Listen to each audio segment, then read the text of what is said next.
So, good morning to all the professionals who have logged in, and I'm sure that this kind of interaction that we are having would be beneficial to all the professionals, mostly academicians, practicing civil engineers, because during this pandemic, I am sure that we need to get connected with each other, try to know what are the important things that is happening, especially the various facets of construction. As you all know, the topics are so broad, like ranging from concrete, reinforcement detailing, blended cements, smart cities, and then you had about sustainability. So many topics are there which we can share with each other and get connected. So that is the basic idea of having this webinars, so that we do not lose touch with the topic. Number one. Number two is that we can also generate more ideas, and most importantly we are having collaboration with so many professional bodies. So institution of engineers, as all of us know, is a premier body in our country for all branches of engineering, and it's really nice to have them collaborate with us on this various topics of civil engineering. So to welcome the gathering, let me invite Dr. Rameshwar Rao Garu to give away the welcome address. Over to you, sir. Thank you, Anil Kumar. Respected today's speaker, Ramancharla Pradeep.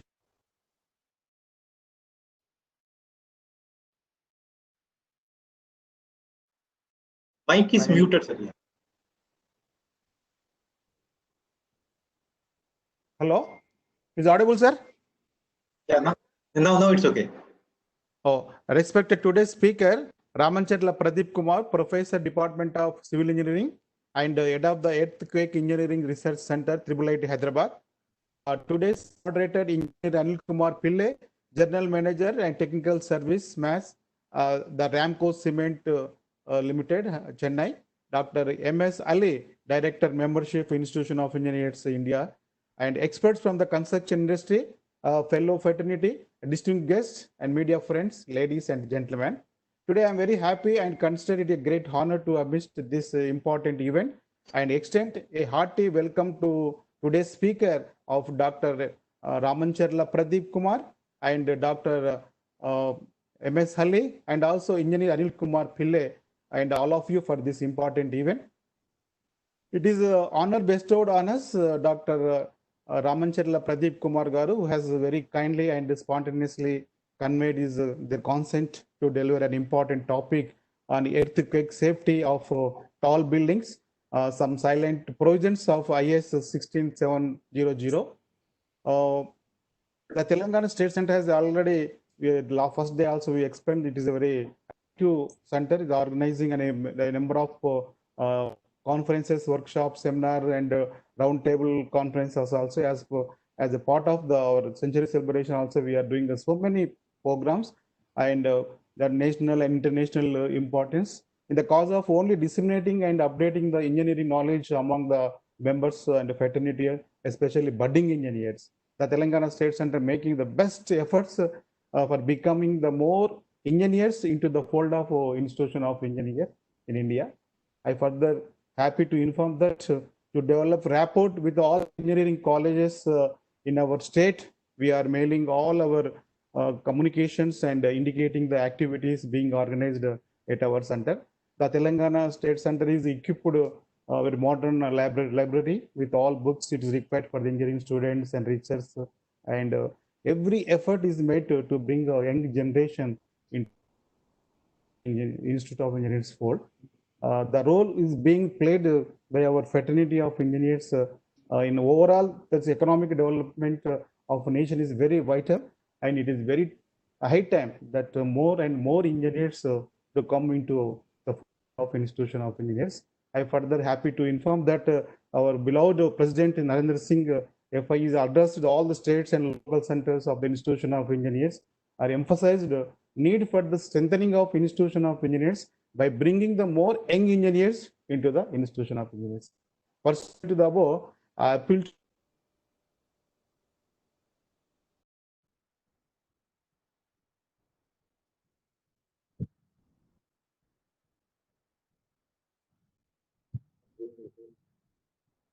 I think Dr. Alisa, we can take over, sir.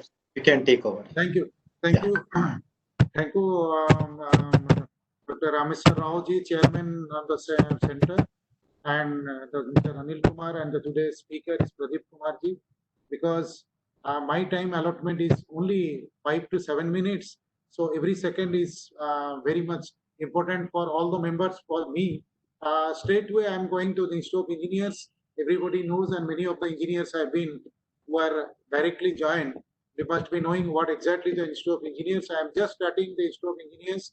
It was it is a 9001 2015 certified, and it is also a scientific and industrial research organization promoting research and development. And it was started in way back in 1935 by the Royal Charter, His Majesty King George V of England. And to mainly, and we are having 15 engineering disciplines, starting from civil, which is the real godfather, say, of the engineering. We used to say civil is the godfather. And today's seminar and the speaker is from civil engineering. And we are having 15 divisions, starting from civil to textile, all engineering branches. We publish the journals, and we are having also 123 for right now is 125 state and local center across all over India, and 6 overseas chapter are mostly dominated in Middle East, and one is Nepal. Future 4 more engineering overseas chapter is going to be established under the leadership of our present President Narendra Singh. And we are having the forum, National Design and Research Forum, Rural Development, Sustainable Forum, Safety and Quality and Water Management, and National Skill Development Forum. The objective of this forum, now the engineers must know what kind of design and development has to be there, that must be sustainable is required. So all our forum has been supported to these technical activities as well as the new era and a new dimension. It is under the control of the Institute of Engineers. Next, I'll move.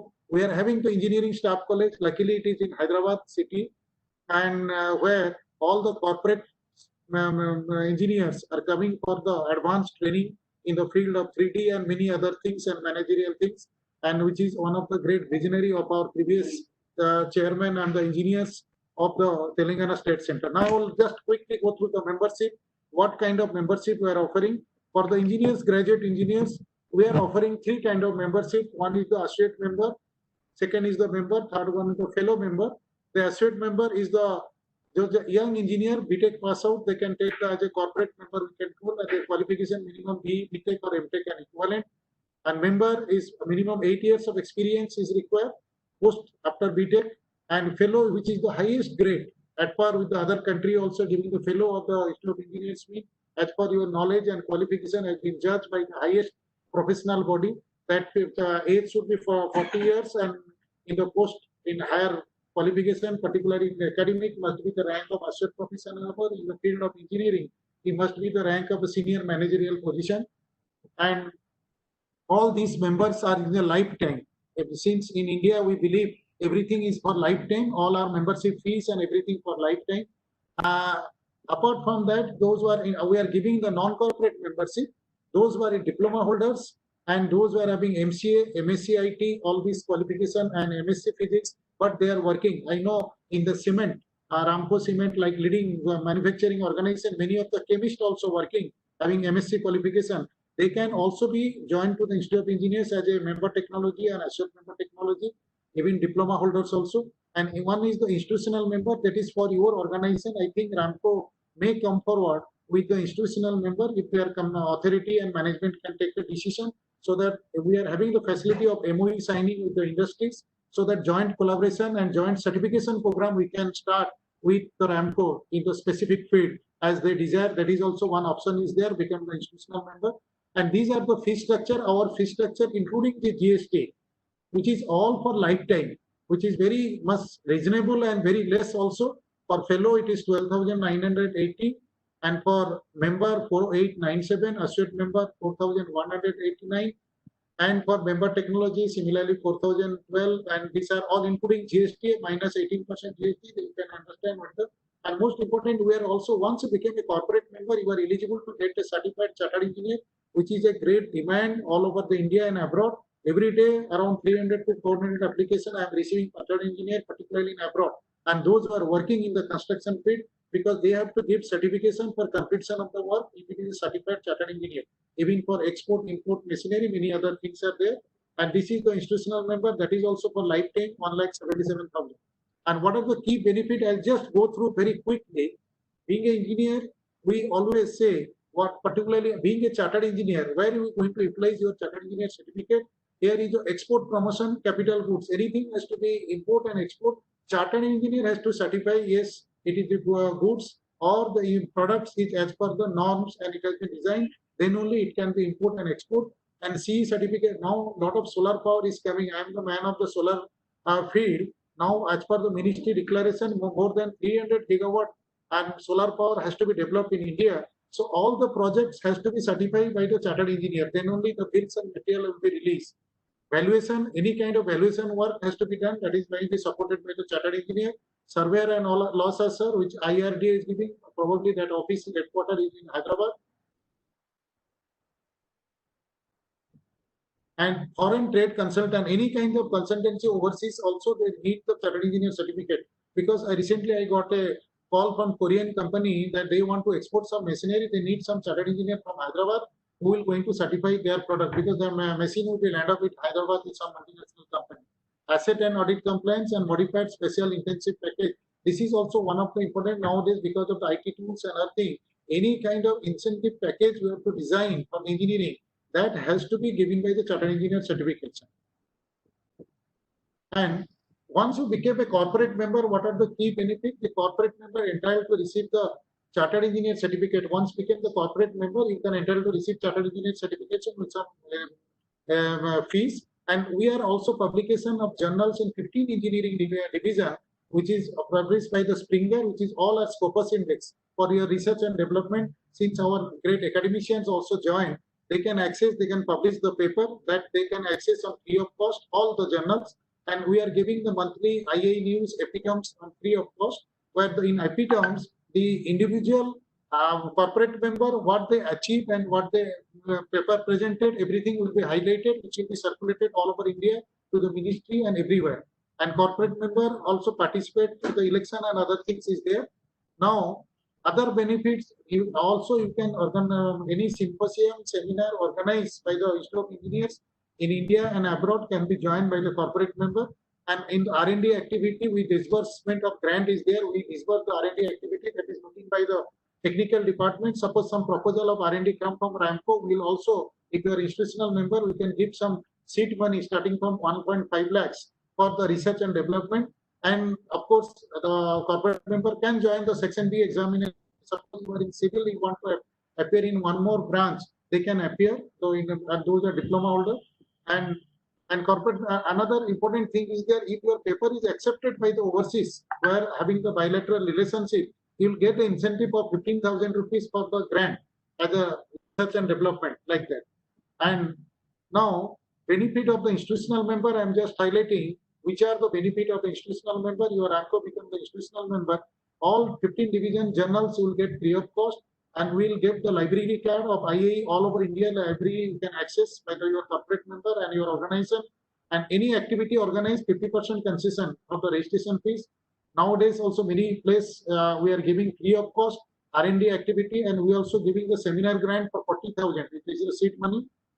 And other benefits, the 5% for the publication, any kind of ads and anything you want to give in IAE digital newsletter, we're giving some incentive of 5%, something the scheduled tariff. And other premises and our Telangana State Center premises can be utilized for any joint technical activity also. These are our publication e-access of the journal of the all these things. I think these are the highlight of the membership, and R&D and other activities are there. These are the journals and technical, and we are also instituting various award also, and we are having the guest stars. Most important, before just I conclude, we are having international professional engineer certification and professional engineer certification. I must request all the engineers, those who are working in the field of construction and development and safety, they must apply. All details is available on our website, and exclusively I will give the presentation after that. And we are only authorized by the International Professional Engineer Alliance for register of International Professional Engineer certification. In India, so far more than 75 International Professional Engineer certification they have achieved. It is a very tough competition, and getting through the rigorous CPD and other things are there.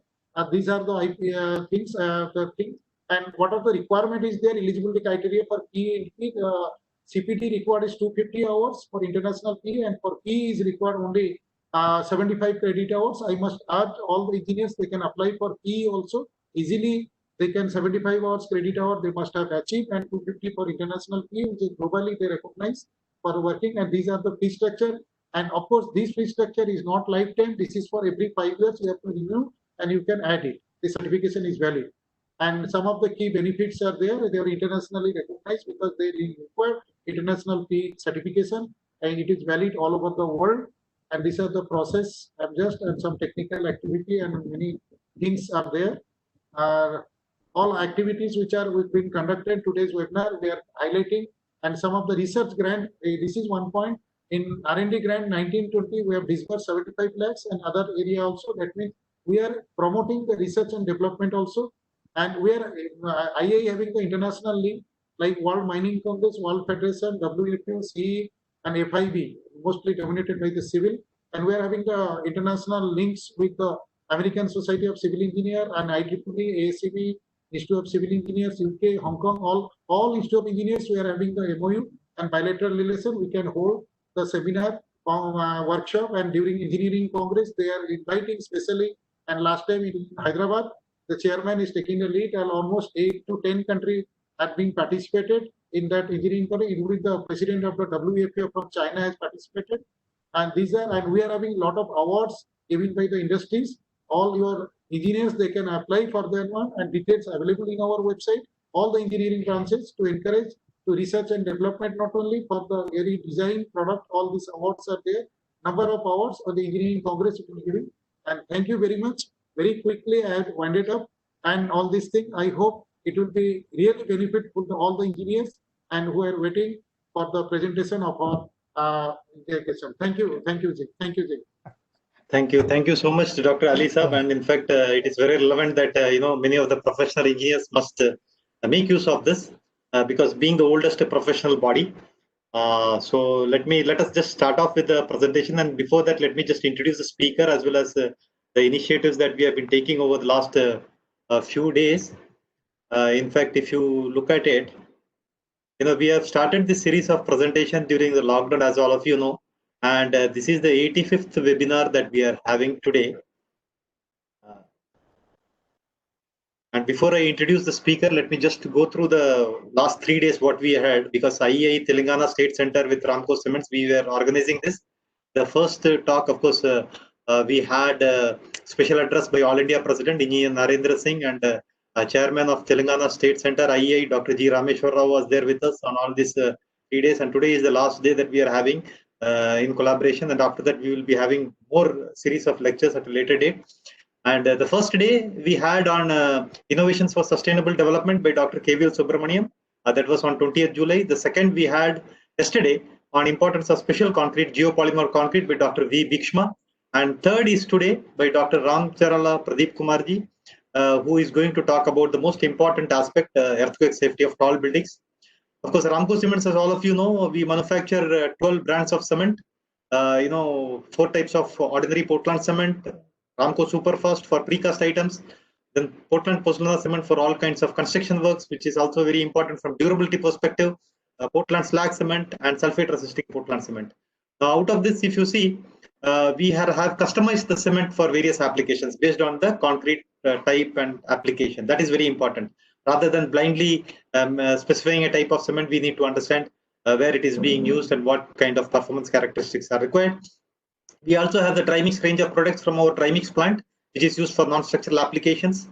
Of course, our special cement, which has been introduced recently, the Ramco Supercrete cement, which is being used in all concreting applications. Those who want a high rate of gain of compressive strength, workability, and durability can always go in for Ramco Supercrete cement for all concreting applications, because this has been designed specifically for concrete, and in coordination with Ramco Research and Development Center, because we have been collecting feedback from various construction professionals, and we have been able to bring out the cement, the Ramco Supercrete cement, for all concreting applications. Now let me come to today's speaker, Dr. Raman Charala Pradeep Kumarji, who is a professor of civil engineering and head of Earthquake Engineering Research Center at IIIT Hyderabad. He did his PhD in earthquake engineering from University of Tokyo MTech in Structural Engineering from IIT Kanpur, and BTech in Civil Engineering from Vasavi College of Engineering. He is presently working in IIIT Hyderabad, and his research interests include nonlinear structural response and damage estimation, earthquake safety assessment of buildings, historical and critical structures, capacity building on earthquake disaster safety. In addition to the above, Dr. Raman Charla has keen interest in research on humanities and universal human values. That's very interesting, because engineering with humanities is a very good combination. Dr. Raman Charla is presently supervising 10 PhD students. He published around 100 papers in international and national journals. He visited Bhuj, Gujarat for conducting a reconnaissance survey after 26 January 2001 Bhuj earthquake. He also visited tsunami affected areas of Andhra Pradesh after December 24, 2004. He is an expert committee member of Post Earthquake Reconnaissance Team, PERT, of NDMA, Government of India. Dr. Raman Charla contributed in the preparation of National Disaster Management Policy and Guidelines for Earthquakes and Tsunamis. He is currently a BIS member of IS 456 and IS 1343, CED2, Earthquake Engineering Sectional Committee, CED 39, and member of National Building Code of India, CED 46. So that's a very nice combination. And today's speaker, who is having a variety of various experience in various fields and having undergone so many, after the disasters, I'm sure that he would be able to share a lot of key takeaways with us. Sir, over to you, Dr. Pradeep Kumarji. You can start sharing your presentation. And all construction professionals have logged in. Almost 172 participants have logged in through this thing, apart from those who have logged in through the Facebook views also. And let me welcome all of you, all the professionals who have logged in, to listen to this interesting and significant topic on earthquake safety. As all of us know, that it is the order of the day, because the lateral force that is acting on tall buildings needs to be considered. So we have Dr. Pradeep Kumarji. Over to you, sir. You can take your 1 hour. Although it is 11:25, you can take 1 hour, sir. Over to you, sir. Thank you so much. Yeah. Thank you, Dr. Am I audible? Audible. You're audible. Yeah. So let me straight away go into the topic. So I'm discussing today some of the salient features. The entire code is not possible, but some of the salient features of this code, that is IS 16700, which is on tall buildings. Okay, so let me give you a brief, with some glimpses of what happens after earthquake. We know this is a disaster after Nepal earthquake. These are some of the pictures. Okay, you can see how earthquake causes damage. Okay. These visuals are from Nepal. When we visited, we took the pictures. Okay. Yeah.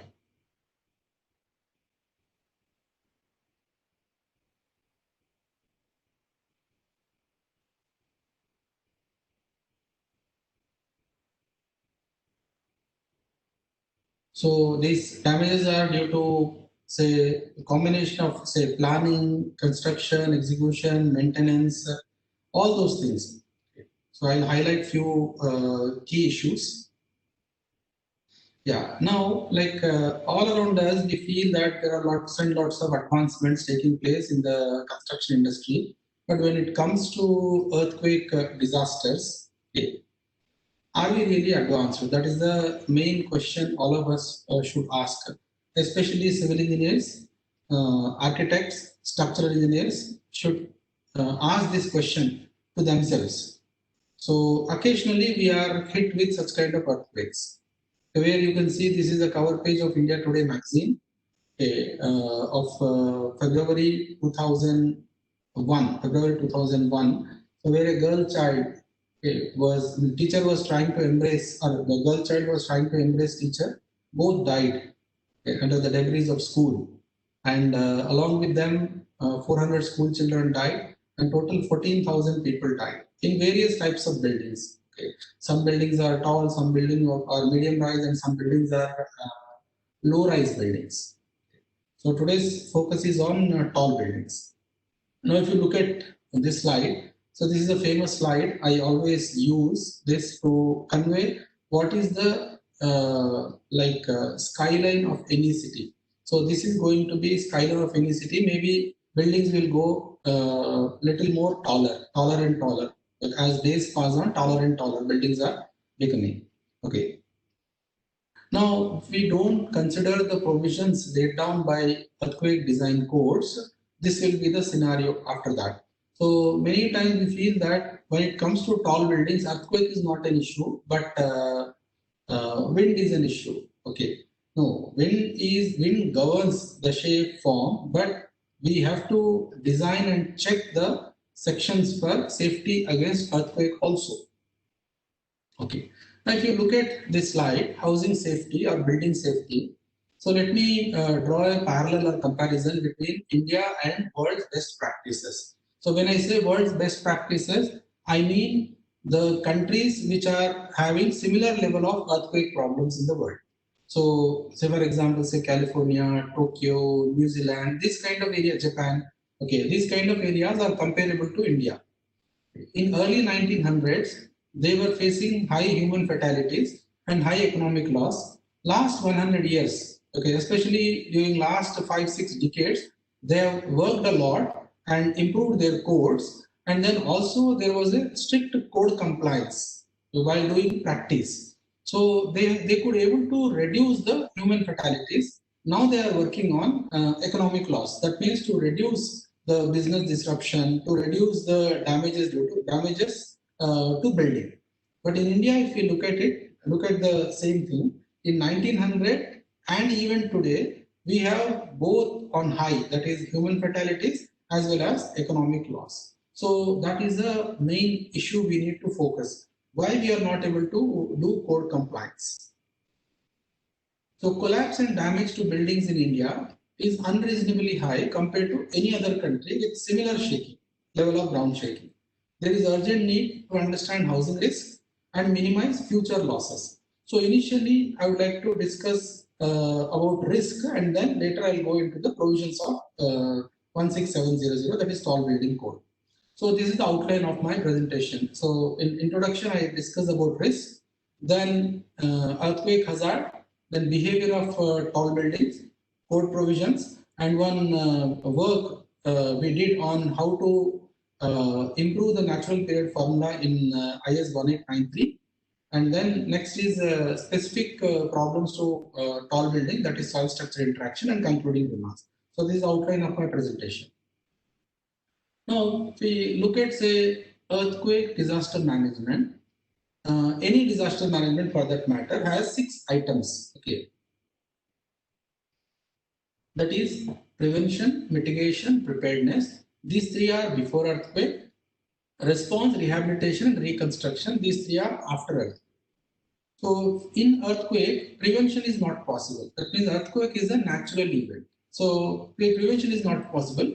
Mitigation and preparedness are 2 things which are possible before earthquake event.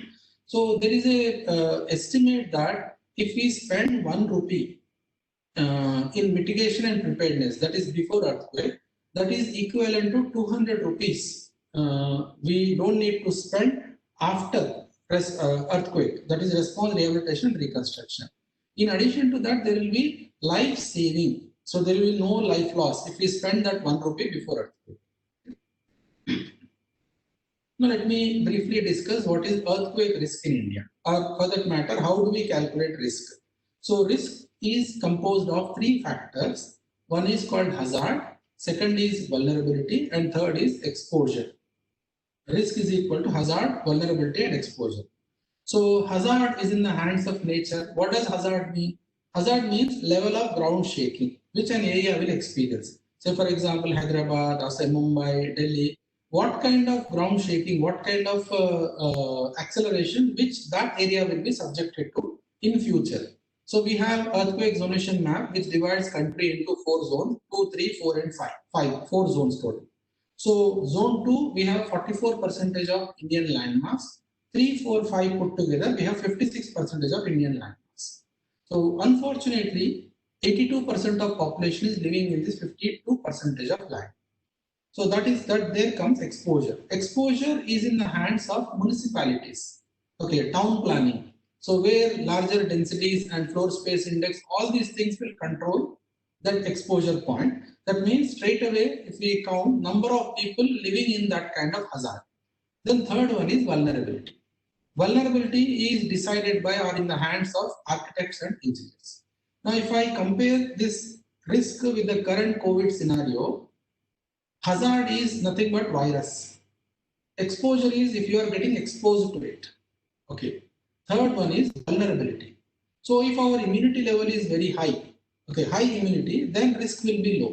If our immunity is low, then risk will be high. Exactly like that for buildings, if vulnerability of buildings, vulnerability is very high, then risk will be high. If vulnerability is low, risk will be low. Straight away, how do we reduce vulnerability of buildings? So suggestion is just follow what is given in the provisions of design codes. That is enough. So I'll elaborate a few design codes, okay, few provisions of the code. So this is how our hazard map has changed from 1962 to 2002. So presently we are using this 2002 version of this map. Okay, as I told you, 56% of land is prone to earthquake. That is, moderate to severe earthquakes might occur in that area.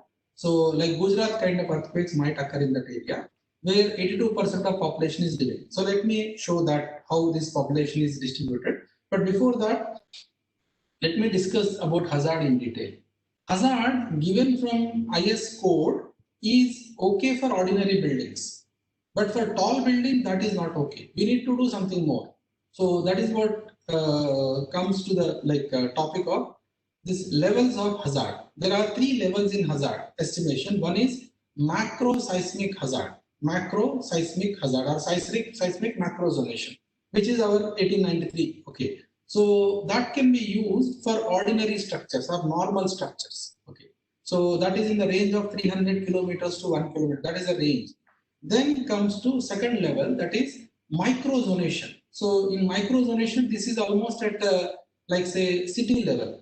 Okay, so we need to like demarcate or like mark the locations where site amplification can take place, all those things. So purpose of that is land use planning, risk assessment and building design. So that covers the range of 0.5 kilometers to 10 kilometers. Then third one, which is very important and specific to tall building, that is site-specific seismic hazard assessment. So for a building of say 30-40 floors, we cannot just learn, we cannot directly use the hazard map given in the 1893. We need to go for some more additional works which are specific to tall building. So we need to consider like say what are the past earthquakes which occurred in that area, or if they are not available because of say soil and slip rates, you need to generate some artificial ground motions and understand the response or behavior of the building to that ground motion. So this usually in the range of 100 meters to 1 meter. So in that specific grid, we need to work out that. So for tall buildings, level 3, that is site-specific hazard assessment is required. Okay, now coming to exposure, as I told you, this is map of India, and each patch you are seeing some patches kind of thing. Each the grid is one district, and higher densities indicate darker color. So you can see Indo-Gangetic Plain has many cities with larger densities here. So this is exposure. Then the last one is like what we did was hazard and vulnerability. So hazard and exposure we have overlapped and prepared this map called housing threat factor map, in which each red patch indicates that there is a danger in that city or to that district or town. Okay. So there is a danger. So how to use this one? We have to use this for prioritizing our developmental activities. So in fact, when government is looking at developmental activities, it has to look at these areas and see and take some steps to reduce this risk in those areas. Now coming to earthquake behavior. Now, like let me take specifically this Nepal earthquake. Okay, twin Nepal earthquakes which occurred in 2015. The first one occurred on April 25th, and the second one occurred on May 12th. Okay, so luckily I was present in Nepal itself, like as a team from delegated from NDMA, Government of India, to do reconnaissance survey. At that time, this earthquake occurred. Okay, so this Kodari and Lamjung, these are the two earthquakes which gave like a new information for design of buildings and how the ground motion will cause damages. Now, if we look at this, okay, this is the ground motion trace or unusual ground motion. This is, if you can clearly observe this one, the period of this ground motion is around say 3 seconds to 4 seconds. Okay, in some cases 5 seconds also. That means what? 3 seconds, 4 seconds, 5 seconds. That natural period means what? So a building of say 30 floors, 40 floors, 50 floors will be affected due to this earthquake. So that means what? Tall buildings are the like usual candidates for this building. I'll show you some proofs of that. Okay, so this is a Darahara Square, which is a tall tower, and that collapsed. So that means what? The ground motion frequency is simple resonating resonance experiment. The ground motion frequency is matching with the structure's natural frequency. It resonates and thereby it collapses. So whereas nearby ordinary buildings which are constructed well did not collapse. Definitely weak buildings collapsed. Okay. So let me show you a small demonstration of how these things work. Okay.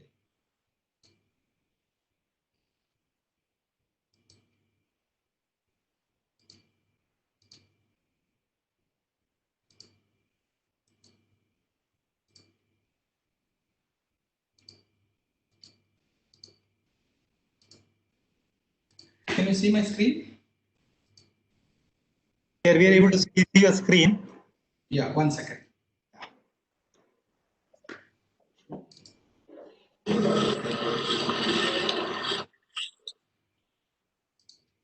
I'll just pause this one. Okay, now I'll start from the beginning. So you can see like these 4 structures are standing on the ground. Okay, so one is tall building, next is say mid-rise building and 2 low-rise buildings. Okay, let us do some small experiment. Okay, so initially the vibration is very slow. Okay, you can see when vibration is very slow, that means vibration period is very long. Only tall building is getting affected. Okay, so if I increase the frequency of vibration, tall building which is on the same ground is not vibrating that much, and you can see mid-rise building is vibrating. And if I increase frequency further, okay, tall building and mid-rise building, they are not vibrating, but low-rise buildings are vibrating. You can see. So this is a concept of resonance. Now if I show you this one, this is tall building and subjected to this kind of ground motion, very like long period ground motion, it collapsed. Okay, and you can see this is a not so tall but mid-rise, but the top portion fell down again due to resonance. Okay, this is a tall building, 17-story building in Nepal, RC building in Nepal, and long boundary walls collapsed because of the input ground motion, which is long period ground motion. Okay, so now let's go to understand some basics of this earthquake behavior, especially related to tall building. Okay, so earthquake simple definition is a sudden rapid shaking of earth, and strain energy is released, which is stored in rocks. Now, how this ground motion, how this energy comes and manifests on the ground. So there are 3 things which we need to understand, okay, in ground motion. First one is duration of shaking, how much it is shaking, and how much time the building is shaking due to ground motion. Second one is what are the frequencies which are there present in the ground motion, and third one is the amplitude of the ground motion. So a combination of these 3 things will affect actually. Okay, it's not just one, combination of these 3 things. So sometimes it happens that let us take amplitude.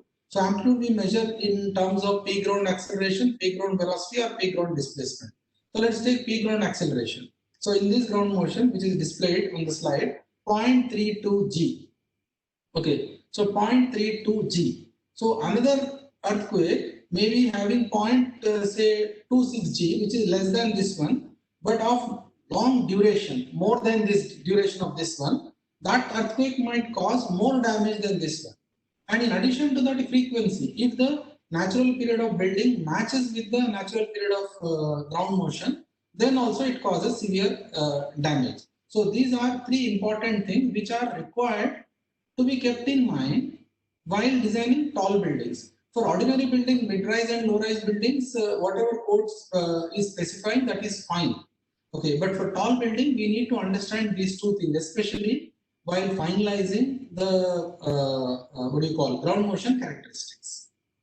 Okay, so these are some of the some information about the duration of strong ground motion. So there are many formula, and then how frequency content, that is what natural periods are, so what frequencies are present in the ground motion, that is also important. Okay, for that we need to do take Fourier transform and do it. So these days some software tools are available which you can use easily. And then this is amplitude measured in terms of P ground acceleration, velocity, and displacement. So all these three parameters, that is ground motion parameters, amplitude, frequency content, and duration, all these three things are influenced by these four items. One is magnitude of earthquake, source mechanism, path mechanism, and site. Source, path, and site affect amplitude, duration, frequency content. So that this is a table which shows how the effect increases or decreases in this combination. You can see this a set of 12 values. So if magnitude increases, amplitude increases.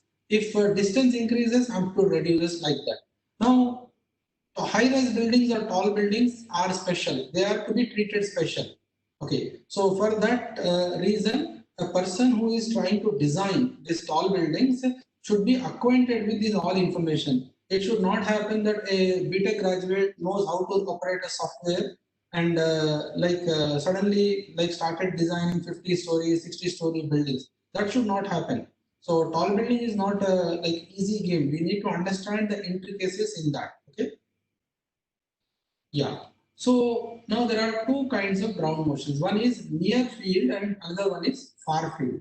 So near field or near fault. So for the purpose of this code IS 16700, what code specifies is any earthquake or any earthquake source which is within 10 kilometers of the building, then ground motion which comes from that source should be treated as near fault ground motion. Otherwise, there is more scientific definition of near field and far field. So we don't need to go into that. So what happens is in far field ground motions, we will get all the cyclic nature of the waves, and then in near field we'll get a lot of zigzag kind of things. So let me show you this one. Okay, in near field ground motion will be impulsive in nature. So when this impulsive ground motion hits building, what happens is it will damage mainly the contents of the building. Say for example, your AC units are there, maybe generator is there. That kind of things will get damaged. So most of the non-structural elements will get affected because of that. And when it comes to cyclic motion, the entire building, if it matches with say your first mode of the building, second mode of the building, then it will be severe. So this is near field versus far field. So we need to keep this into account. Okay. So in fact, if we are building a tall building, if you are planning for a tall building, we need to consider all seismogenic locations or seismogenic features in and around 300 kilometers around that building, 300 kilometers, while coming up with the design and form. Now let me come to the codes. What codes specify? Okay, so there are three items for earthquake resistant design. First one is anyway configuration. Then these three: stiffness design stage, strength design stage, and ductility design stage. So let me explain each one by one. So now configuration. There are two irregularities which IS 1893 discusses. One is plan irregularity and second one is elevation irregularity. So what code suggests is we should not have these things, that is 5 plan irregularity. They are torsion, re-entrant corner, openings in floor slab, outer plane offsets, non-parallel frames. Okay, so all these things, what they do is, earthquake force is an induced force. So this force usually is generated at the level of like diaphragm levels or slab level. That force has to come because of vertical resisting element, either say moment resisting frame or shear walls or combination of both. That force has to come down to ground. So for that to come down in a proper manner and minimum load path, all these irregularities should not be present in the structure. Now, if these irregularities are present in the structure, what code says is, first of all, code doesn't encourage to have irregularities. And then what code suggests is go for dynamic analysis. Okay. So if, when a building's natural period is say more than 0.4 seconds, code suggests to go for dynamic analysis. Okay. So and then coming to elevation irregularities, soft story, weak story, mass irregularity, geometry, and in-plane discontinuity, floating columns, and modes of oscillation. So some of these things I'll discuss in detail. Now let's come to say this infill. So earthquake safety of unreinforced masonry. Okay, unreinforced masonry. So suppose if we are going for a framed structure. Okay, so if it is not very tall building, but just a tall building. So even now also I see many buildings with moment resisting frames. So what code suggests is moment resisting frame, even if you go for that, we need to consider the stiffness of the infill wall. So what usually happens is this left side one is actual structure and middle one is ideal structure and the right side one is what designer considers. So when what designer is considering and what is the real, what happens is infill wall stiffness is not taken into consideration. When we are not taking infill wall stiffness, what happens? Building will become more flexible. So when building is flexible, the amount of like earthquake force or design acceleration, what it attracts is less calculated. Means in theory it is less, but in reality it is more. So that is a problem. That is T which is calculated by considering this one will be longer and T actual is shorter. That's why code puts restriction on this T, that is using with empirical formula. Okay. Now if designer considers only this one and goes with the design, what happens is this kind of damage might occur.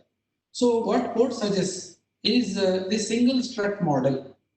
So 1893 suggests single strut model. So sometimes if a designer wants to go ahead and consider expert literature or refer expert literature, then double strut and triple strut models are also available.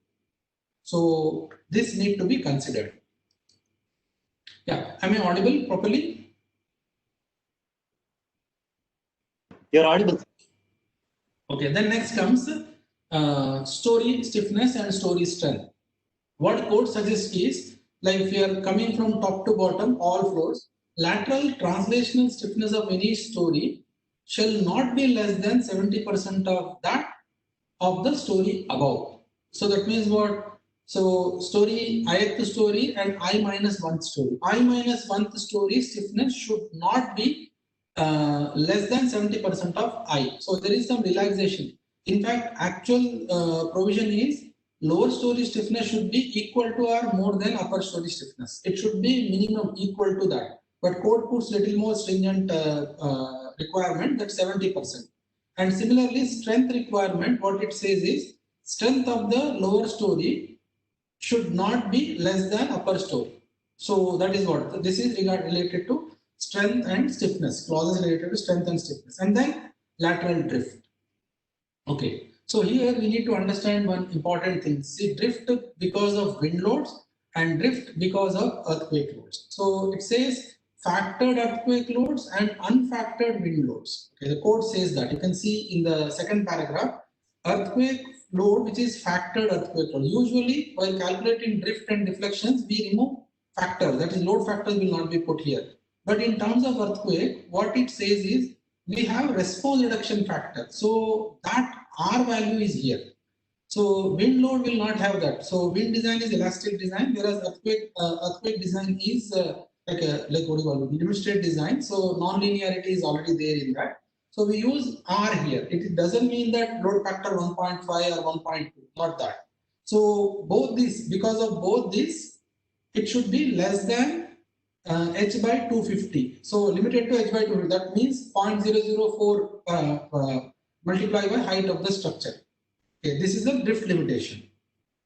And then the next important clause is natural modes of vibration. What code specifies is when you go for, say, dynamic analysis or modal analysis, you get natural modes. So 65%, first three modes should contribute to more than 65% of mass participation. And here while reading, so we need to be very careful. This is in one principal plan direction. So we cannot just like that take 1, 2, 3, 4 from the analysis results. We have to see which translational direction that is referred to. So that means what? UX, first one, and second mode of UX can come as the serial number 3, serial number 4, whatever it is. You have to just look at the table carefully and take these three modes and add together mass participation. It should be more than 65%. If that is not happening, then you need to tweak in the plan and LPA configuration of the building such that this is pass. Then other important thing is, this is often misunderstood the clause, that is second one. Fundamental lateral natural period of building in two principal plan directions are closer to each other by 10% of larger value. So what does it mean? First mode in X direction and first mode in Y direction. If you take X and Y direction, they should be 10% apart, minimum 10% apart. If both the modes are same, if both the natural periods are same, so let's take say 4.5 seconds in X direction, 4.5 seconds in Y direction. What happens is building vibrates in the diagonal direction. It is not in X direction or Y direction, in the diagonal direction. So it is very difficult to do the analysis in. So that's why we need to ensure our planning such that they are 10% apart from each other. So that is the provision. Then next, torsional mode. Okay, torsional mode should be, you can see that torsional mode of vibration shall not exceed 0.9 times the smaller of the natural periods. So you have Tx and Ty. So there is T theta, that is the torsional mode. So T theta should be less than 90% of the first, like minimum of this one. So either Tx and Ty, whichever is minimum, torsion should be minimum. Torsion should be less than 90% of that. So why torsion we don't want in first mode? Because when twisting takes place, so there is undue shear load acts on the like columns. So if you can look at, say, by looking at say two, I'm just taking one example. So if you take say some pens like this, okay. So if I twist at the base, what happens is the top portion will try to expand. So we need to tighten. So for that reason, we need to restrict this torsional mode to be away. It should not become first mode or second mode in the building. How this is possible? What changes we need to do? So for that, our shear walls should be near to periphery, not near to center. If shear walls are near to the center of the plan of the building, then these kind of problems will occur. So it is better to move away from the center. So then we can achieve this one. Okay, and then this the next provision is translational lateral period of any of the two principal plan directions shall not exceed 8 seconds. So that is the limitation of the code right now. Okay. Then type of analysis. So obviously tall building means it's not one frame analysis or 2D analysis. It should be 3D computer model. But let me share a glimpse. Let me give you a glimpse on what types of analysis we have. So if we look at this slide, this one, there are two major types of basic types of analysis. One is called static, another one is dynamic.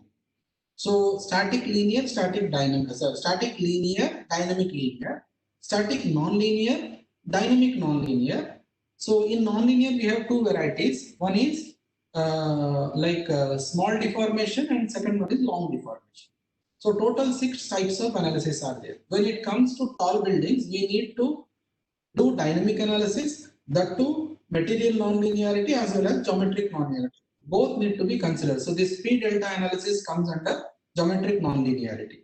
And then when we measure the deformations using cracked section, that comes into static nonlinearity.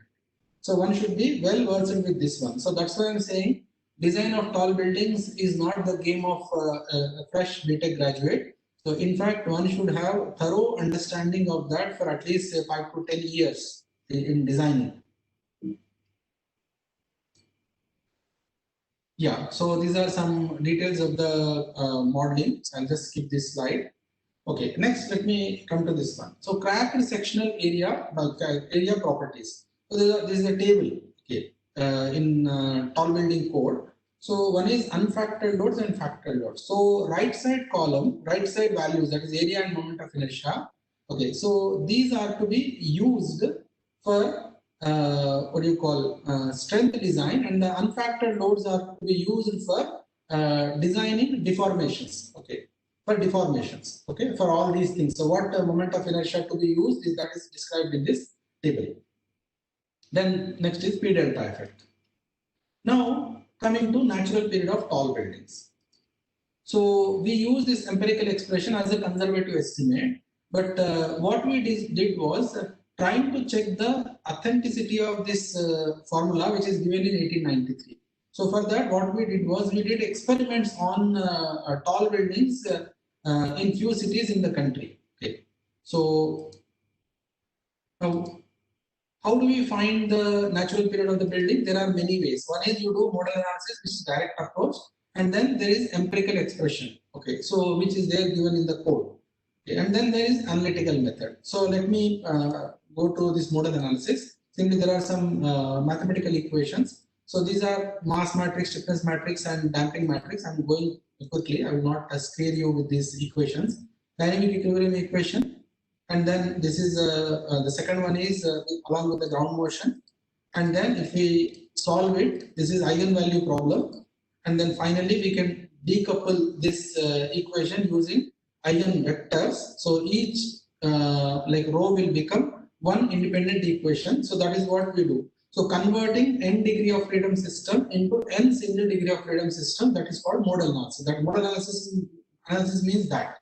Okay. So we can use this model vectors or model matrix for decoupling the equation. Finally, this is the decoupled equation. As you can see, Qi double dot, all that equation is decoupled equation. So this works for each mode, mode 1, mode 2, mode 3, mode 4, like, and then we do model combination. So as prescribed by IS 1893. Okay.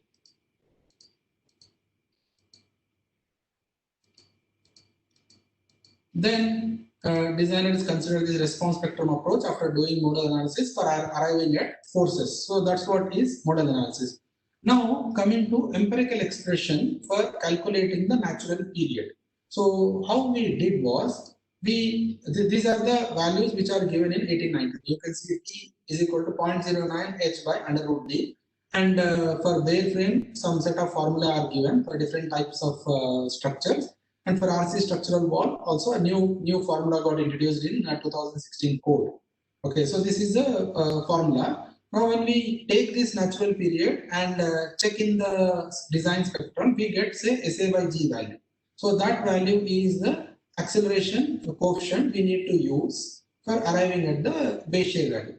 So what we did was, buildings which are already constructed, are they really exhibiting this natural period? Okay, what was used for design? So we have tested around 100 odd buildings by putting vibration sensors on the building.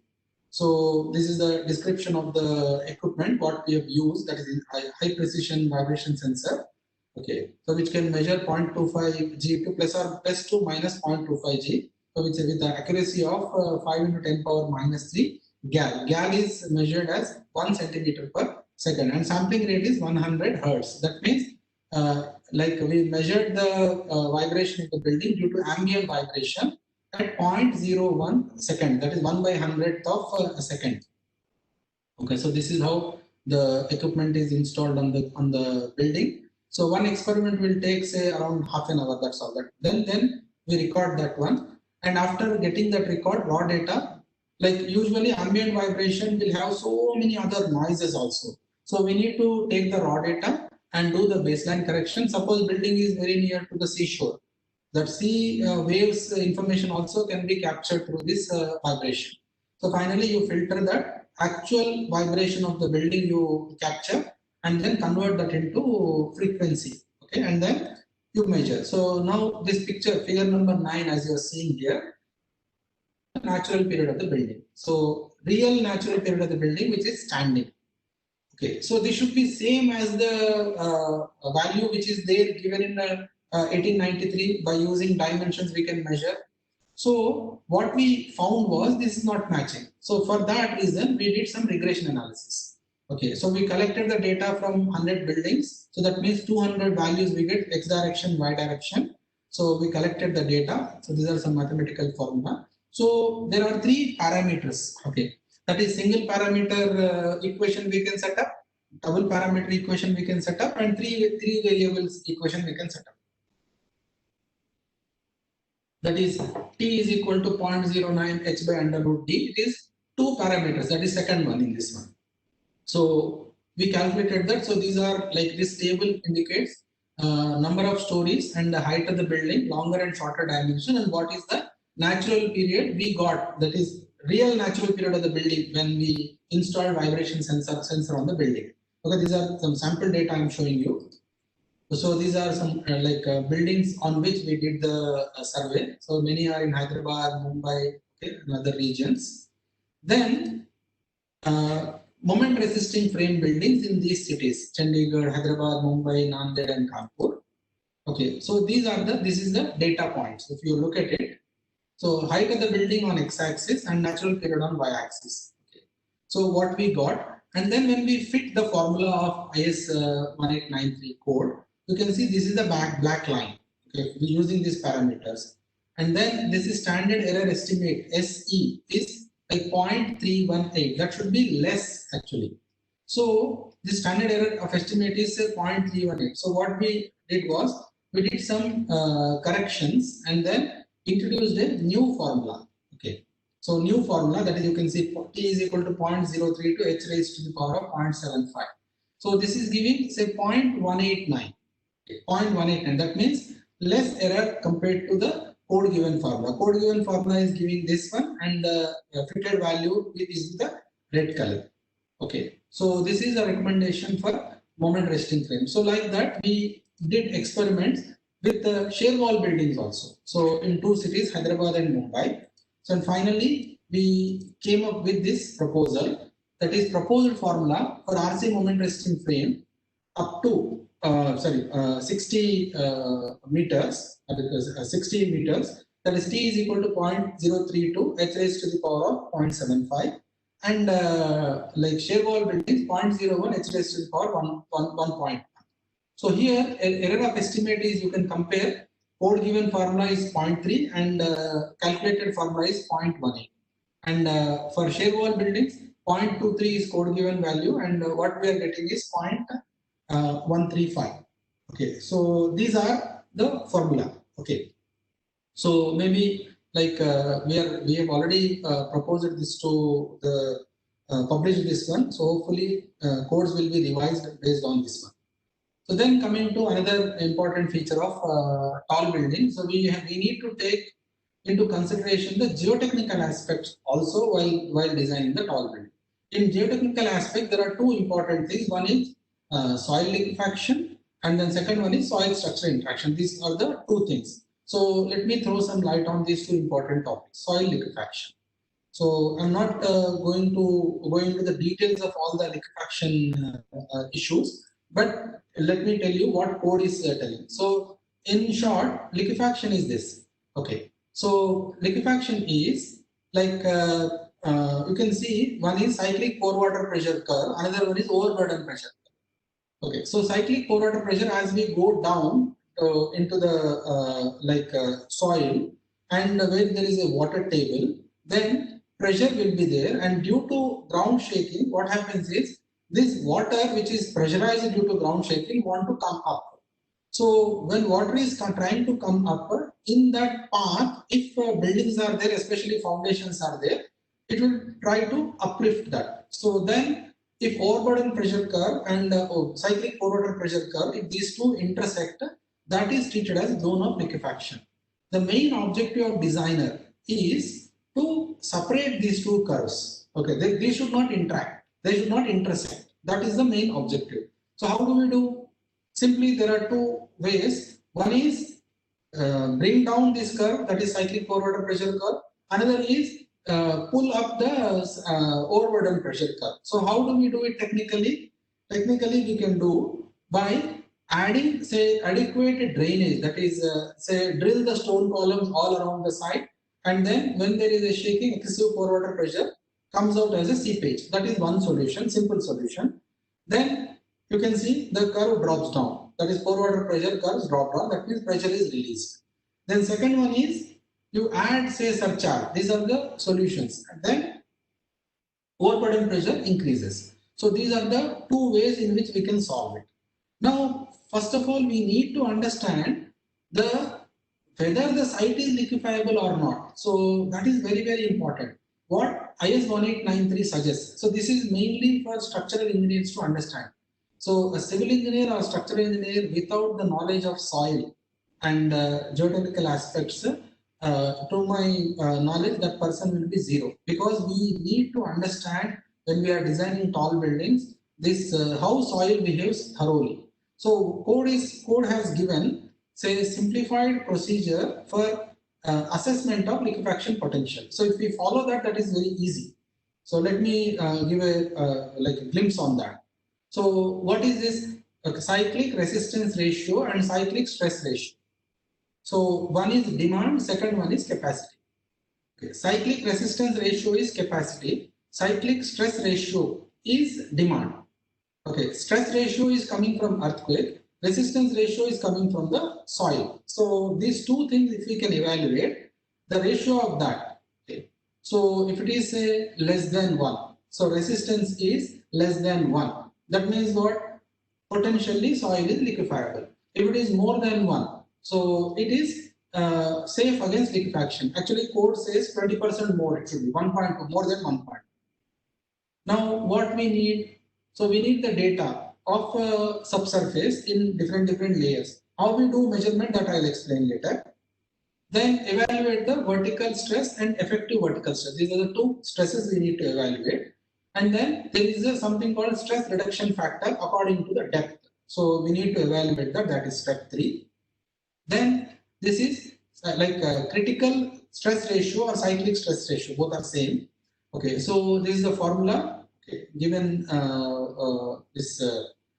prescribed in the code. Okay, so like here Amax is the acceleration value, peak ground acceleration value, and vertical overburden pressure and effective vertical overburden pressure. This we need to evaluate. There are equations given in the code, and then you get the cyclic resistance ratio. So this formula is evaluated for a magnitude that is representative magnitude of 7.5 earthquake. Then there is another term called magnitude scaling factor. So if we say understand that in our site, say 6 magnitude earthquake is going to occur or 7 magnitude earthquake is going to occur, so we need to do this correction. And then these other two factors, K sigma and K alpha. So this magnitude scaling factor correction. Then the correction for overburden stress.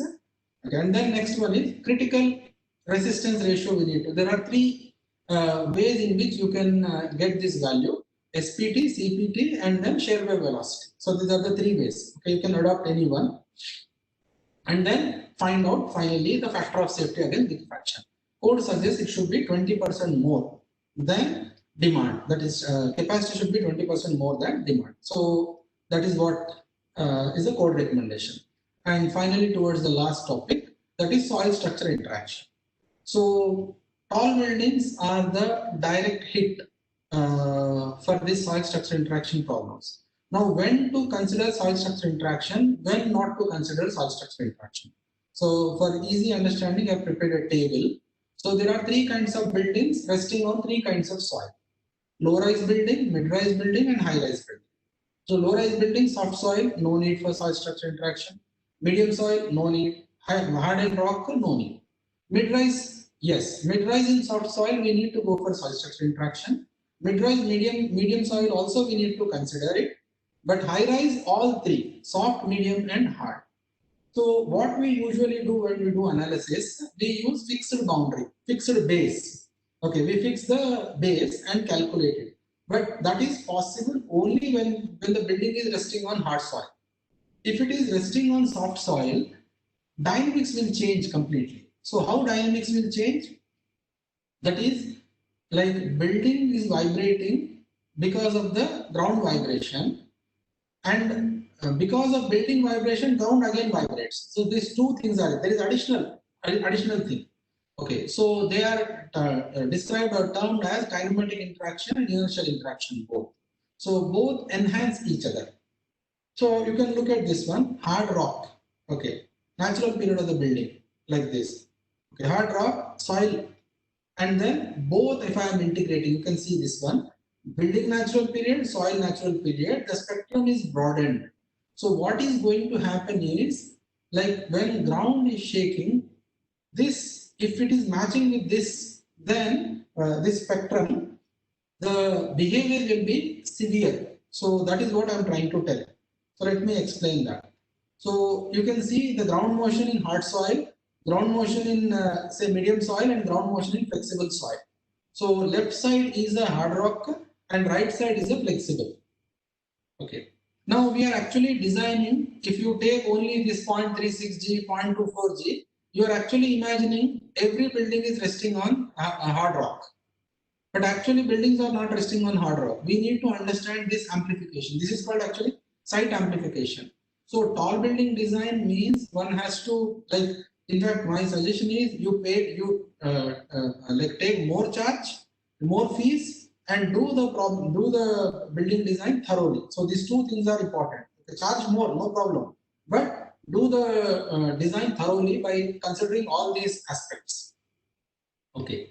Now in soil structure interaction, there are actually 4 types of structures. Our structure, that is buildings, belong to type C. Type A, rigid towers; type B, pile supported jetties; and type D, pipelines. Let us focus on type C, which is framed buildings. Okay. In that, suppose if they are supported on piles, pile, soil, structure, all three will go into non-linearity. Okay, when building is shaking with earthquake. Okay. So what happens? This is a normal response spectrum, which is assuming all the structures are standing on fixed base. Okay, so when you subject all these structures are linear single degree of freedom system oscillators for a component of ground motion, you pick the maximum response for each oscillator and draw a graph. That is response spectrum. So, but if you convert this buildings resting on soft soil or any soil, add the stiffness of the soil by way of adding a spring like this one. Okay. So building is not resting on hard rock, it is resting on, say, soil, medium or soft soil. Then like a spring kind of effect is there at the base. So what happens is responses altogether changes. Actually, this is more technically more technical details of that. So base of the building is moving, foundation of building is moving, building is rotating, and then building is deforming. 4 types of deformations are there present in tall building resting on medium and soft soil. Okay, four things are there. Okay, soil is deforming, foundation is moving, rocking is taking place, and building deformation. 4 things are there. If you consider all 4, what happens is you can see the response spectrum, which is green in color. Okay, green color. Earlier one is purple color, which is fixed base. So it means what? Sometimes we are overestimating, sometimes we are underestimating. So let me give you some values with numbers. Okay, on some like buildings which are analyzed. So a tall building is analyzed with the ground motion. That is, dynamic analysis is done on tall building. First, considering fixed base analysis. Second, by considering soil structure interaction. Now you can see fixed base analysis result is given in green color. Soil structure interaction analysis is given in blue color. You can see how the displacements, accelerations are amplified. This is building response accelerations. Okay, so that means we need to consider soil structure interaction. Now the same thing, I converted this into frequency domain. That is like x-axis frequency, y-axis amplitude. So displacements will be very high, okay, when buildings are resting on soft soil. Okay, we need to consider soil foundation structure interaction. And then other thing is coupled with this one, if at all any earthquake is occurring at say 200 kilometers or 300 kilometers away, and our building is resting on soft soil, then we need to worry about it, because when ground motion is traveling from such a long distance, short period waves will die out, only long period waves will be there. So, and their amplitude will be very low. But when the like long period waves are reaching the site, and site is soft soil site, so then suddenly amplification takes place, which is equal to the building natural period.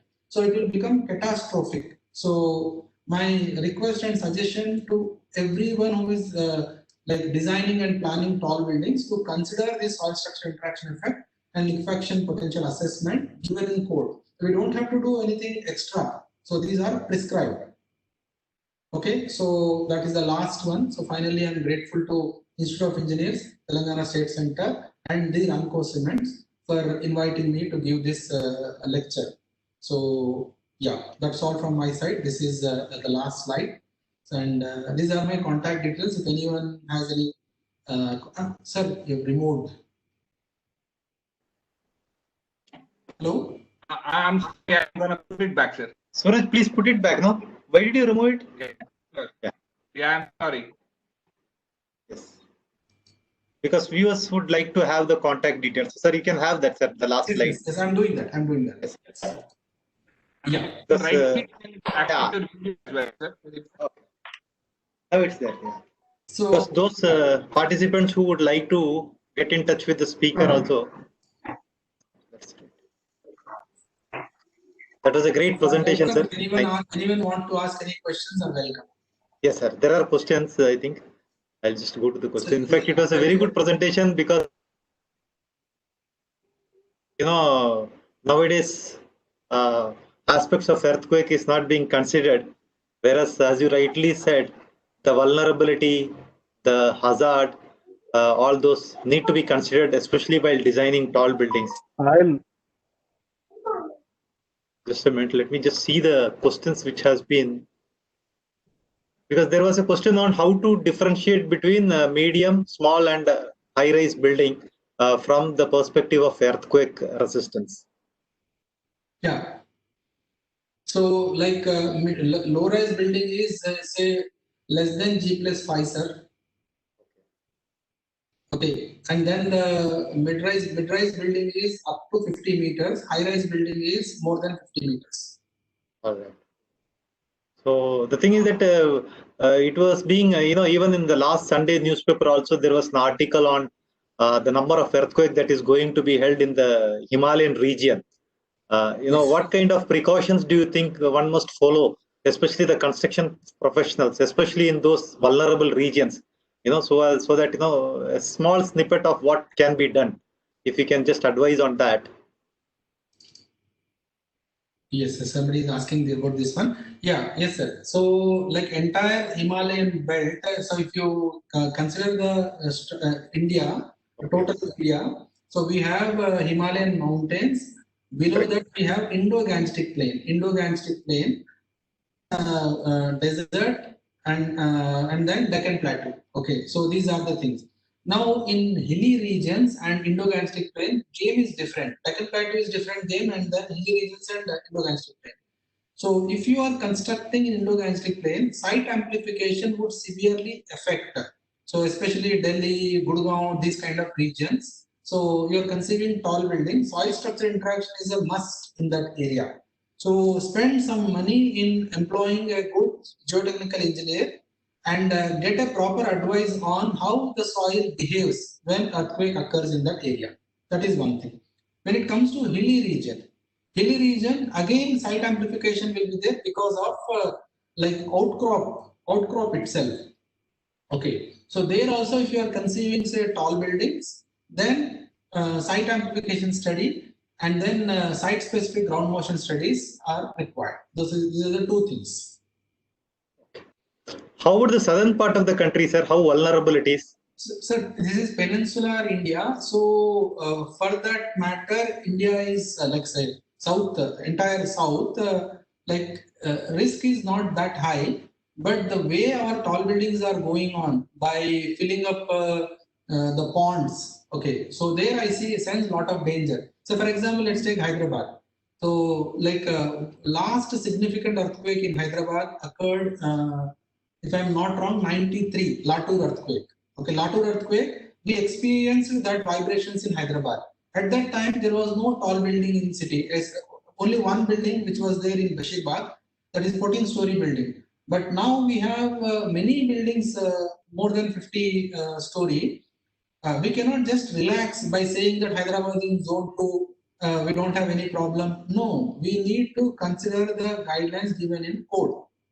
Okay, what code says is if it is less than 0.4 seconds natural period, you go for equivalent static analysis. If it is more than 0.4 seconds natural period, you have to go for dynamic analysis. Now the problem is there are many design engineers who are doing practice and they are doing excellent practice by having BTech degree. Okay, this is good, nothing. But my suggestion and request to all of them is attend some courses for workshops where you learn this dynamic analysis. Don't just say that I have say 20-30 years of industry experience, I can do, this is not required, my static analysis check is sufficient. Please don't do that for tall building. Dynamics is completely different. I think that is a very good input for all the professionals, and a continuous learning process is always useful. Another question is by Mr. Karthikeyan. VI ratio can be measured at building foundation or top floor. Which amplitude is correct? Which one? Which one? VI ratio, I think, can be measured at building foundation or top floor. Which amplitude is correct? VI ratio, what is that? I could not get that. What is the ratio? I don't know what is it. VI ratio he has mentioned. Is it related to vulnerability, or I do not know what he meant by it. Okay. Anyway, maybe you can ask him to write to me separately. I'll fine. Yeah. I think there is. Yeah, yes, sir. There are other questions are also there. Just how to convert time history date Fourier transforms. I think that's quite a mathematical question. Yeah. Very easy. There are tools available. You can do it. There is a Sysmo signal, some software tools are available, freely downloadable. You can just give your ground motion as input, or and then it will give you all that transforms. What are your suggestions for design of EQ design for tall buildings in Krishna Delta region? Yes, sir. So this is as you are saying, it is a delta region. Okay, so you need to consider the ground motion amplification there, liquefaction potential assessment, and soil structure interaction. So these are the three important things: site specific ground motion, number 2 liquefaction potential assessment, number 3 soil structure interaction. Okay, so these are three things. If you don't do this one, then it will be 3 sins you will be committing. Oh, it is in fact vibration ratio can be measured at building foundation or top floor. Which amplitude is correct? Is it? No. Wherever you are finding the vulnerability, you have to find it here. Right. Okay. Now, I'm still thinking that the question is not conveyed properly. They can contact me directly. I'll clarify that. Yeah. Fine. Thank you so much, sir. So we will ask him to get in touch with you on email.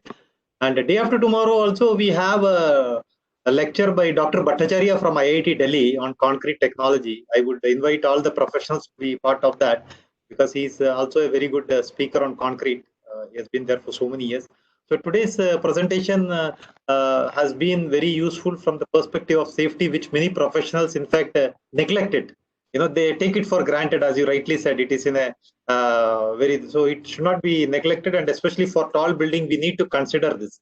Anything you would like to add, Dr. Rameshwar Rao Garu, before we sign off? Because today is the last series of talks in collaboration with Institution of Engineers. Would you like to add anything? I think he's not there on this. Okay. So that so let me just. You are there, sir? I can. Our so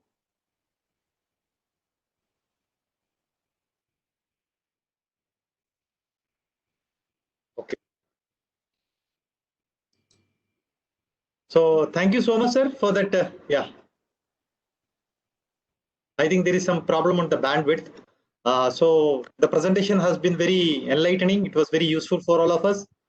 So let me, on behalf of Ramco Cement, also thank the Institution of Engineers Telangana chapter for having come forward to organize this series of talks, which has been useful for all the construction professionals. And I am also sure that in case of any clarification regarding Institution of Engineers and the membership details, you can always get in touch with us, which would be forwarding to Dr. Ali, who has taken off his time, even for explaining the benefits of membership and how it can be useful for our professional development. And let me thank all the office bearers of Institution of Engineers, including its president, Engineer Narendra Singh, who had taken off his time to address the gathering on the first day, and all the speakers who have come here over the last 3 days, Dr. Subramaniam, Dr. Bhikshma, Dr. Pradeep Kumar, for sharing their valuable information on 3 aspects of the construction. One was on sustainability, the second was on geopolymer concrete, and today we had on earthquake aspects, which was very useful. And I am sure that budding civil engineers and all the practicing civil engineers should again go through the presentation, and in case of any clarification, please feel free to write to us through email, which we will be directing to the speakers for their clarification. So it was nice to have you, sir, Dr. Pradeep Kumar, over here, and thank you so much. So with those few words, let me sign off for today's webinar. Tomorrow we meet again at 4 p.m. for another webinar. So please look forward to tomorrow's webinar, and day after tomorrow, as I said, at 11 a.m. we have a talk by Dr. Bhattacharya. So with those few words, let me thank all of you, and let me thank the speaker for having taken off his time to address the construction professionals. Thank you so much, sir. Thank you. Thank you, sir. I sign off from the webinar.